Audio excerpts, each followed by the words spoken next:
today I want to help you maximize Deathwink and the value that you get out of this card in your Nami gameplay. I've gotten a series of requests for strategies around Nami and providing some guides, and I wanted to do something a bit above and beyond and go over individual cards. It's not just about mulliganing, it's not just about sequencing, it's about maximizing individual cards in individual situations to make sure that you can eke out those percentage points to ensure that win. Now, the guides that I provide and the cards that I go over are really guided by you, the viewer. So let me know in the comment section down below what strategies you want me to go over, what individual cards, and what you would like to see in terms of format from me. I'm by no means a pro player, someone with crazy amounts of results, but I'm a content creator that's played a ton of Nami. Whether or not I make those mistakes, I still know what to do right and wrong. Whether or not I can execute them is based on my own foolishness. Now, maximizing Deathwink in Nami. The card is actually very simple when you break it down, but the strategy is very complicated. And that's what I like about it. It's not a complicated amount of text. It's pretty easy to break down, but when using it, it can be a little tough. So notably, Deathwink has no main effect, it's only a counter effect. So it's an event that costs 3 on counter. Your leader or up to one of your characters gains plus 6,000 power during this battle, then draw cards until you have 2 cards in your hand. Its trigger says return up to 1 character with the cost of 7 or less to its owner's hand. So again, no main effect, it's a counter, it affects your leader, and you can choose up to up to one of your characters. So similarly templated to different events, you can choose 0 characters, 0 things to target, but then still gain the draw effect, which is really important here because there are situations where you want to have the draw effect, but you still want to take the hit to trigger one of your last couple of life cards to maybe get a draw to or another effect. So very important there. Now, it's also a 6k boost to a leader or a character, which is different from something like Gum Gum Gavel, which only hits your leader. So having the versatility is very important. Now, you draw until you have 2. That's kind of the wording that I think a lot of new Nami players get a little confused with. So if you have 2 or more cards when you play Deathwink, you're going to draw 0 cards. So if Deathwink is your 3rd, your 4th, or your 5th card in your hand, if you play it and you still have 2+ cards left in your hand, you draw 0. If you have 1 card left, so you have 2 cards in hand and you play Deathwink, leaving 1 in your hand, you draw 1. If Deathwink is your last card, you have 0 cards left over. Once you play it, you're going to draw 2 cards. So drawing until you have 2 cards. Very useful in Nami, and very similarly, it has the effect to almost be, forget my, apologies on my Nami terms here, but instant speed. It can be instant speed. I'm going to move my camera a bit here based on the text. So instant speed, peel off. And that's what you want to do. Now, the trigger doesn't play the card. Now, this is notable here because there are a fair amount of cards in the game, especially in yellow, some in blue, that when you trigger it, it actually plays the card. So you don't get a trigger that gives your leader plus 6k for this battle, which would be really awkward because it'd be post-battle, or, it doesn't draw you 2 cards. A little unfortunate that doesn't draw you cards, but the card would probably be absolutely insane if it did draw you a card. I think, the trigger itself is really important because it interacts with the board. It can be played defensively or offensively and have a lot of options in terms of bouncing a character 7 cost or less to its owner's hand. It doesn't bottom deck it, which is a little unfortunate. It's not a removal, but the bouncing of any character is really key when it comes to using it strategically. And then finally, it's searchable by Buggy due to its Impel Down type. Now, Buggy has been largely kind of removed from a lot of Nami decks now. There aren't many searchers left in the deck. In 07, we're going into like Sengoku or Gloriosa. So there's a lot of different things that we're playing now. But for those of you Buggy truthers, and if we ever come back to it because of its Impel Down type, Buggy is very relevant in terms of searching it. Now, using Deathwink defensively, this is in terms of countering with it. This is in terms of saving your own characters. The 6k boost again is for leader or character, so you can save your own Kayas, your Zephs, heck, Nami with it as a baseline. It's best used as your last option or your last card. So again, if you have like 3 cards in hand, even if your opponent is swinging big with it, if you have the life to spare, maybe it's best to not save out with the Deathwink. In that situation, get your trigger, and then maybe use some of your other cards like your Gum Gum Gavel, your Love Love Mellows to draw, mill, and do that to empty your hand so you can maximize on the value that Deathwink has. We're of course going to go over a variety of different scenarios in this video to really help you think about what Deathwink means in an individual situation. Minimize card draw, maximize characters, and discard. So what I mean by this is when you're using Deathwink, you want to minimize the amount of card draw that you have in hand, because what that does is cards like Love Mellow and cards like Whitesnake introduce a sense of randomness and introduces or takes away your control of what's in your hand. So you want to try and minimize those cards in your hand as much as possible when you're trying to set up a Deathwing to draw 2 cards. You want to maximize the amount of characters, because characters, generally speaking, can counter out for free, no cost, no dawn, and discard. You're thinking of cards like Gum Gum Gavel, most commonly played, or heck, if you're playing Gum Gum Rain, then that's going to be another option to discard cards from your hand to get unfavorable cards out of your hand to maximize your Deathwing, drawing 2 and being kind of an instant speed peel off. So let's go over some situations here, right? So we have this situation where Katakuri is attacking our Zeph, right? So this current status is that we have 0 life left. We have 1 card left in hand. That's the Deathwing. 7 cards left in library, which is very relevant, because if we're able to untap Zeph, especially against Katakuri, chances are we are going to be able to kind of swing them in the face. Bonus Katakuri swings 9k at Zeph. We're assuming here, in this case, they have 0 Dawn left, no other characters on the field, so no blocker Sanji, no opportunity for them to play out anything. They're full swinging into the Zeph because they need to try and kill it, and they need to force you to have, that last card being the Zeph. The Deathwing, because it's 9k. It can't be Gavel, it can't be Love Mellow that saves this card. The question is, do you use the Zeph to save the Zeph with the Deathwing? 100% in this case, because especially you have 1 card left in hand, you're going to be drawing 2 cards. You definitely use the Zeph. They don't have any other characters to attack you with, so it's not like you need to save yourself in that sense, right? Because you have 0 life. That's why I wanted to point that out. If they had other characters, then it's something to be said that yes, you let the Zeph go. Deathwing should be saving you, not the Zeph, although depending on what you've kind of calculated, and there's different things, like you might know the last couple of cards left in your deck based on, spotted bottoms or bottoming with like Whitesnake triggers. You might know that, so context is very important, but in a vacuum like this, you are definitely saving the Zeph with the Deathwing. Now, what about a secondary scenario? Okay, so I don't know why, the background images aren't loading, but whatever. Using Deathwing defensively, part 3. So in this case, we have Whitebeard swinging at our Zeph. Now, Whitebeard's just going to swing blank at it. We have 0 cards left, 1 card in hand. Okay, that's the Deathwing. 11 cards left in library. So again, very different in the sense that Zeph cannot save us on the kind of backswing, right? So we untap with Zeph. Even if we manage to hit with Zeph, that leaves us, we're going to draw a card to 10. We then swing in, we hit them, we mill over 7 cards. That leaves us with 3 cards left in library. So we're not going to instantly win if we're able to kind of hit them with it. Opponent is a Whitebeard, swing 6k at Zeph, because Whitebeard is 6, Zeph is 6. They swing blank at Zeph. They have 5 Dawn left, 9 cards in hand. Do you save the Zeph with Deathwing? Now, the thing you have to be careful about here is everything is context dependent. Now, Edward Newgate is the type of deck that holds up a lot of counters in hand. This is the type of deck that they're going to be losing a life every turn, so they have to be defense heavy and offense heavy as well, right? So they're going to have a lot of events to protect against the Zeph. That's level 1. You're probably not going to hit with the Zeph. Also, 9 cards left in hand, 5 Dawn left. What are the chances that the last card that they have, you're at 0 life, you have 1 card left in hand.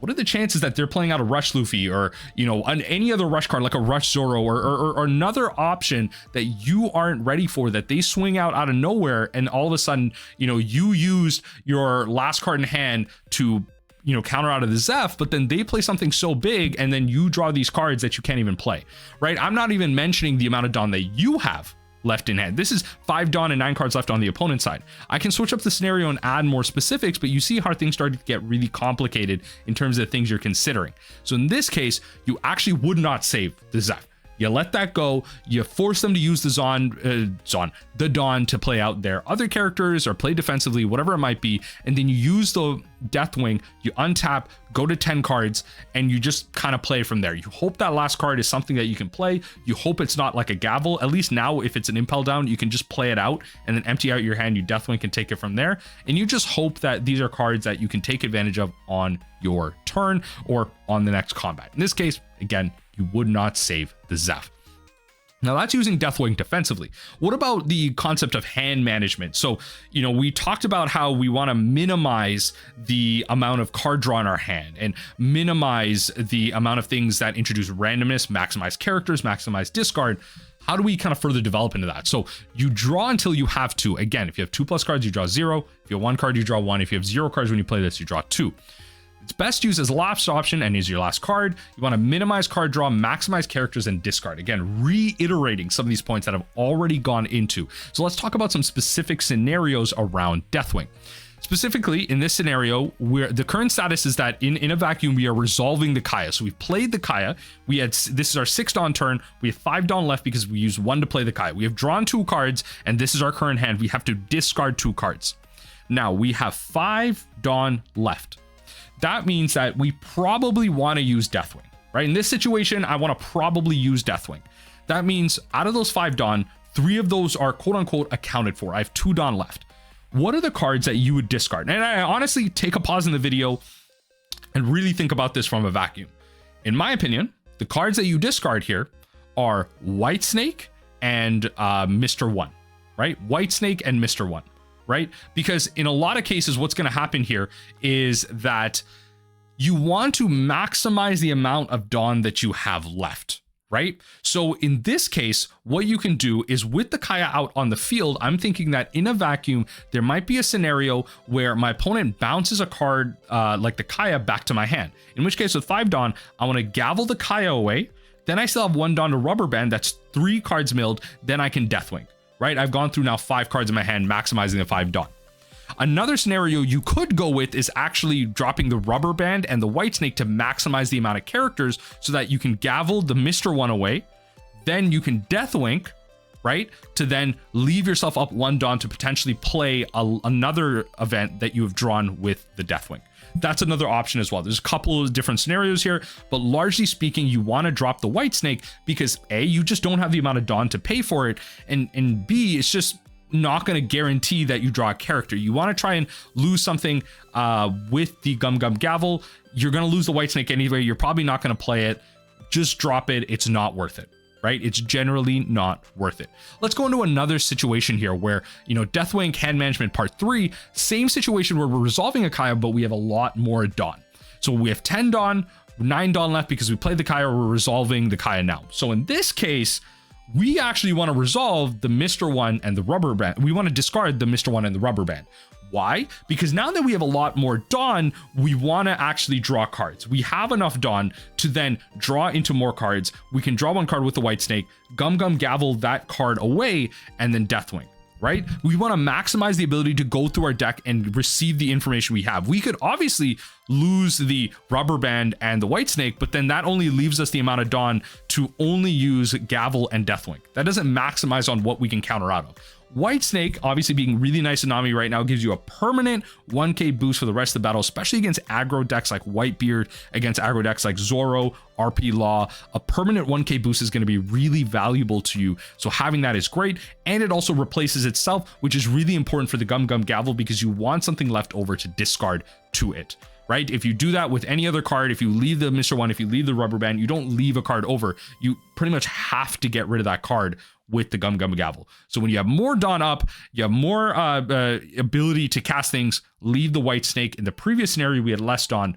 Again, hand management is key to minimize some of the options that you have here. So again, very vacuum cases here, but I think some of this could really highlight how you want to be thinking about the current situation you're in, the information you have to maximize your Deathwing in terms of hand management. Now, I'm going to go over its trigger.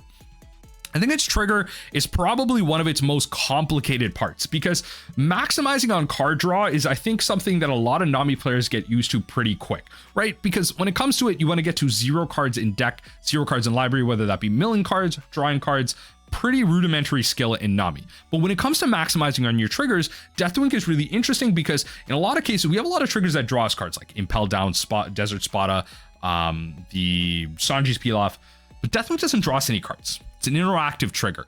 It says return up to 1 character with a cost of 7 or less to its owner's hand. Okay, so we can use it to bounce our cards. We can use it to bounce our opponent's cards. Pretty simple, right? Now, we can use this defensively to bounce opposing characters that are pretty large. But we have to be wary of the on plays that those cards have. We can then use it offensively to bounce our own characters. So whether that be a Zeph to then replay mill 2 cards, bounce a Kaya, play the Kaya again, mill 2 more cards, whatever. Or just bounce a Kaya, heck, bounce a Mr. One to, re-enable, get back a Gavel. Heck, we could bounce a a buggy to then search back into our deck to grab another card that will then, you know, maybe it's an impel down, bounce the buggy again, play it again, blah, blah, blah, right? Like you could do things like this based on the amount of information that you have. So that's really important as well.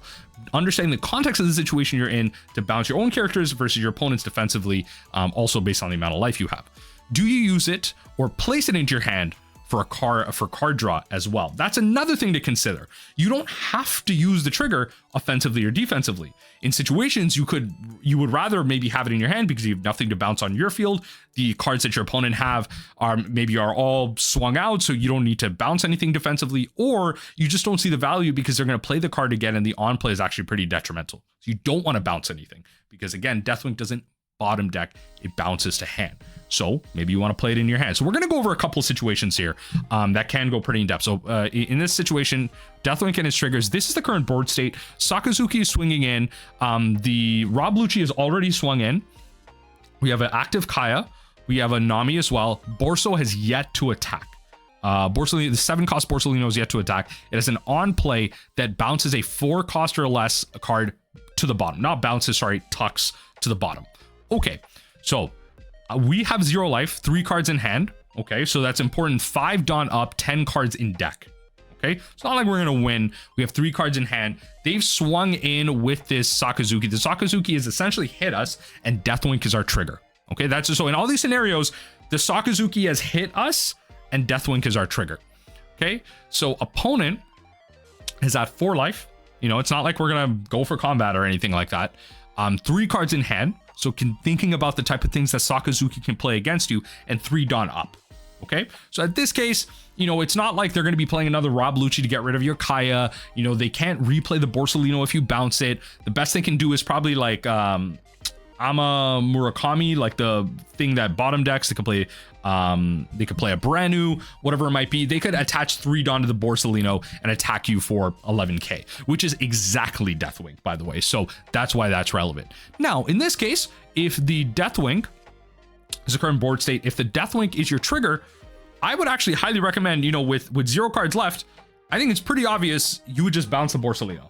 Right? You just prevent that attack altogether. You have 3 cards left in hand. Hopefully those cards are, you know, peel-offs, love mellows, and things like that to then make it work. Heck, if it's even a Brick Fist, we know that Borsolino can't be replayed to tuck your Kaya away. So that's really powerful as well. Pretty simple scenario. You have 0 cards.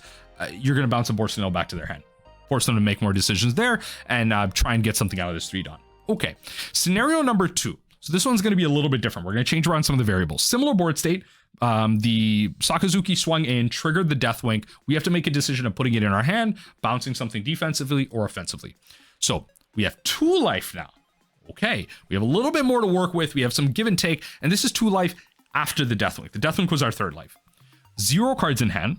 Okay, so Deathwink can be an option to put in our hand. We have 5 Dawn up. So when the Borsolino swings, you know, then they can swing in. We could Deathwink to draw some cards. And we have 3 cards left in deck. So Deathwink is really powerful here because it's going to allow us to almost get to the win, potentially even just win right there in that combat. Opponent, they have 4 life, 3 cards left in hand, 7 Dawn up, the current board state. Now, this one is a lot more set in stone. I mentioned that I wanted to change the 7 Dawn here because this also just locks out the fact that you definitely don't want to use a Deathwink to put that Borsolino back into their head because they can play the Borso again. They can bounce your Kaya, adding cards to your deck, then untap, draw to 3 cards instead of untap drawing to 0. Because then you would draw 2 off the Deathwink here. If you play the Deathwink, you kept it in hand, force them to attack with the Borsolino, and then, you know, because you have 2 life, they may or may not attack. If they do attack, you use Deathwink, then you go to 1 card in deck, you untap, go to 0 after you drop. Right? So you don't want to bounce a Borsolino here, especially because in Tekawai the Kaya, you obviously are not bouncing the Rob Lucci. That doesn't make any sense either. But this is another very simple scenario, right? Very easy. Use your Deathwing, put it in your hand, counter away. Okay, 2 very easy scenarios. Now let's make things a little bit more complicated. Let's add hands as context here. Now this is the board state again. I'm using a very similar one. I just want to control the variables, right? This is how we go through some science here. Your hand is now Love Beam and Gum Gavel. Okay, now you have 2 cards, 2 life, 6 Dawn up, 10 cards in deck.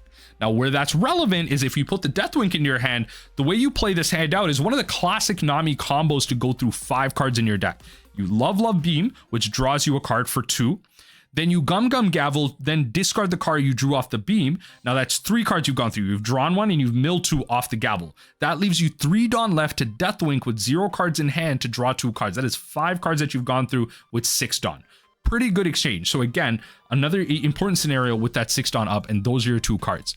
Opponents have 4 life, 3 cards in hand, 1 Dawn up. So if you bounce anything on this board, Lucci, Borsellino, nothing is being replayed again. With this current board state, we just want to put Deathwink into our hand, especially with 10 cards left in deck. We can go through 5 of them. We then untap to 4. We have a Kaya. Chances are we might be able to draw into a Brick Fist or some way to mill, some way to draw another Kaya, whatever it might be. There's just so many things we can do. We are putting Deathwink back into our hand. We are just going through our deck, forcing that Borsellino to attack. Right? A lot of situations, the Sakazuki player might be smart and not attack. They would rather just let you untap and not allow you to use the Deathwink here. But in this case, Deathwink goes to your hand. I highly doubt you're going to be using this as a trigger. I don't think that's smart at all. I think just having the opportunity to have this specific combo in Nami is so powerful, especially with the amount of cards that you have left in deck, and you have some life to work with. It's perfectly fine. You're going to be able to go through 5 cards. Maybe you have some good triggers left. Easy. Now, I don't know why I listed that as part 2. I'm miscounting them. But in the last scenario, I want to go over another situation where it's Brickfist. You don't have the gavel. You don't have the combo. Your current status, you have 2 life, 2 cards in hand, 5 Dawn up, 10 cards in deck. Opponent has 4 life, 3 cards in hand, 7 Dawn up. Now, this is a little bit trickier. So, you don't want to bounce the Borsellino here, right? Because the Borsellino is then going to get played again. They bottom deck your Kaya, and then your Brickfist is dead. Brickfist technically isn't dead, because Deathwink can bounce a Borsellino, prevent the attack from that. You can then Brickfist a Lucci back to their hand. That essentially prevented 2 attacks. So I see the merit in Deathwinking the Borsellino back to hand, prevents that attack. You can then Brickfist the Rob Lucci back to their hand. The problem is, because you have 2 life, I feel like you just want to take the hits here. You have 10 or less cards left in deck. You just want to take the hits so that you can maximize on the amount of cards that you have, the information you have, because at this point in the game, you know, they have 3 cards left in hand. They have 7 Dawn up. They're going to be hitting you with stuff. Chances are they're going to get rid of this Kaya anyway. Don't just take the hits. Don't let them bottom deck with the Borsellino.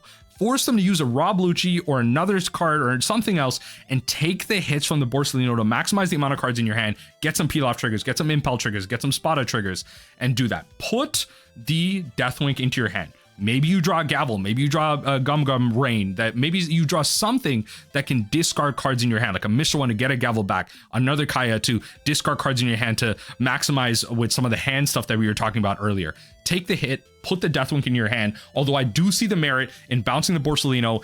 If they didn't have the Dawn to replay the Borsellino, I actually think there's a lot of merit to the argument of just bouncing the Borsellino, forcing them to play other stuff, and then Brickfisting the Lucci on your turn. There's a lot of there's a lot of merit to that, because then it actually saves you 2 life, which is a really good amount of life to have on the untap versus the next combat against Sakazuki. It's actually a fair amount. There's no rush characters in this deck, so it's actually a really good amount of life to have, in my opinion. But because they have 7 Dawn up, they can play the Borsellino again. Brickfisting the Rob Lucci isn't what you want to do if you have a Kaya out and 10 cards left in deck. So many things to consider in this board state. I would say in this scenario, you Deathwink back to your hand. But again, that's just my take here. There's so many different micro things that you can change about this scenario. There's so many different things you could go through. I'm not here to go through all of them, just kind of provide you a guide. And at the end of the day, what you want to do is you want to make sure that Deathwink's text is essentially Pilaf's text. You see this right here?